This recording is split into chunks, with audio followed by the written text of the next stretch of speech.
As I've warned for many years, our opponents are hell-bent on turning America into a communist Cuba or socialist Venezuela, and you see what happened to those places. We don't want prisons dumped into our country like Venezuela did. They emptied their prisons into our country. We don't want that, right? For months in a row, 0 illegal aliens have been admitted into the United States. 0. And we're blowing up cartel terrorists. We're blowing them up linked to the Maduro regime in Venezuela and others. Look, it's not just Venezuela. But a lot of things are coming in. Look, Venezuela emptied their prisons into our country. Nobody wants that. They emptied their prisons into our country. In the Caribbean, tensions are rising, and Venezuela is on high alert. For the first time in years, the Venezuelan government has ordered a massive military mobilization involving nearly 200,000 personnel across land, air, sea, and even missile units. Defense Minister Vladimir Padrino López announced what he called a massive deployment of ground, aerial, naval, riverine, and missile forces. His warning was clear. Venezuela, he said, is ready to respond to any imperialist aggression. The move comes just days after the arrival of the USS Gerald Ford, the world's largest aircraft carrier, now stationed in Caribbean waters. To Caracas, this is not just a military exercise, it's a threat, a signal that the United States may be preparing to remove Nicolás Maduro from power. The Trump administration insists the carrier strike group is part of operations to combat illicit drug trafficking. But in Venezuela's eyes, this is the prelude to invasion, as Defense Secretary Pete Hegseth wrote on X. Vessel strikes on narco-terrorists will continue until their poisoning of the American people stops. These are designated terrorist organizations, foreign terrorist organizations. Our generation spent the better part of 2 decades hunting Al-Qaeda, hunting ISIS. Well, as the president said, this is the ISIS, this is the Al-Qaeda of the Western Hemisphere. They intimidate, they terrorize, they extort, they poison the American people. The president's right. Every boat we strike is 25,000 Americans whose lives are saved because of the drugs that were headed in our direction. So our message to these foreign terrorist organizations is we will treat you like we have treated Al-Qaeda. We will find you, we will map your networks, we will hunt you down, and we will kill you. What began as a show of force has now become one of the most dangerous standoffs between Washington and Caracas in recent memory inside Venezuela. The government has mobilized not only its armed forces, but also militias, police, and civilian defense units, all united under a new law designed to merge the people with the military.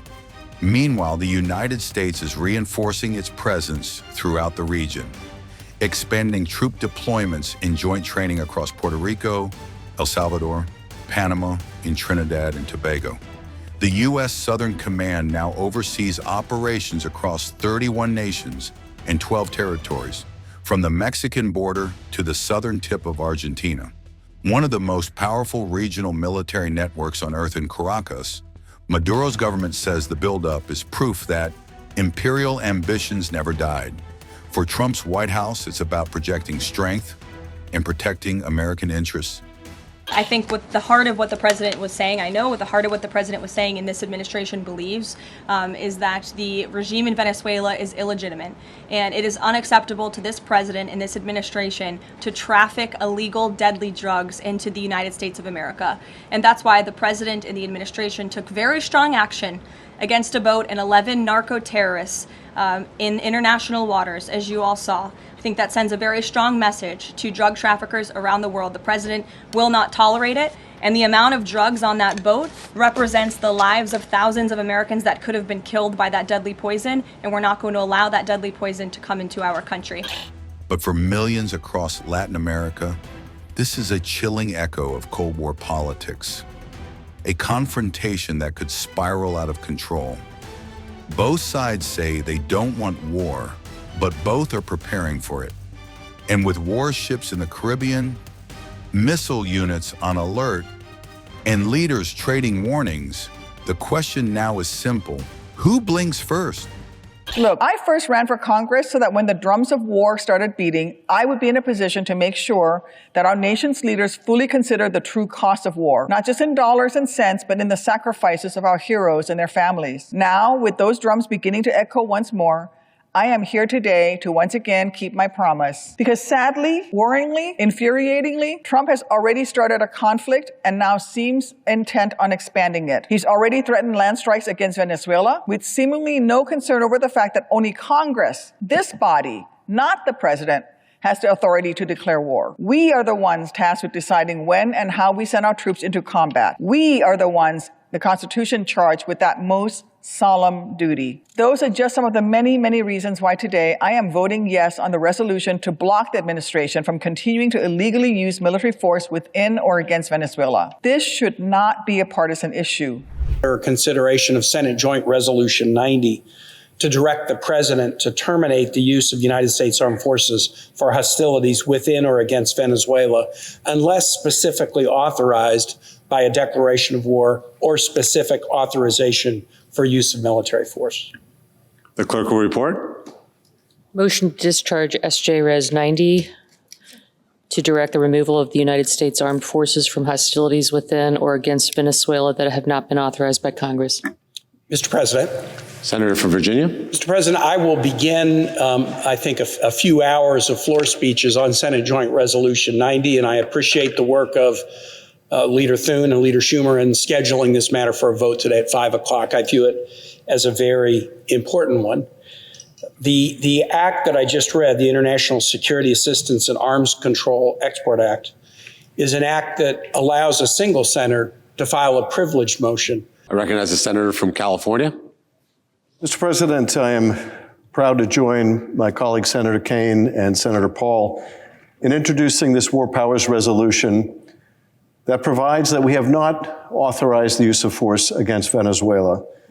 We meet at a precarious moment when we might be on the precipice of war with that country.